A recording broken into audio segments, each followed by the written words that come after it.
अंगना बाहरी सीता कूड़ा लगवली हो।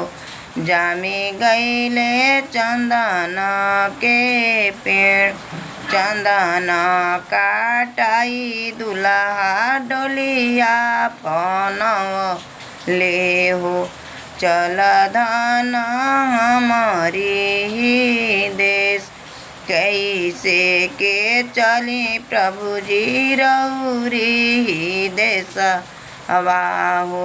पापा बिना पटेला करे, कैसे के चली प्रभु जी रउरी देशवा हो।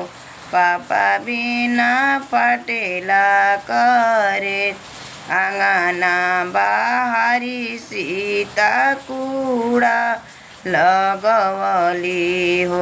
जामी गईले चंदन के पेड़, चंदन काटाई दुल्हा डोलिया पनवले हो। चल धन हमारी देश, कैसे के चली प्रभु जी रउरी देशवा हो। चाचा बिना पटेला करे, कैसे के चली प्रभु जी रउरी देशवा हो। चाचा बिना पटेला करे।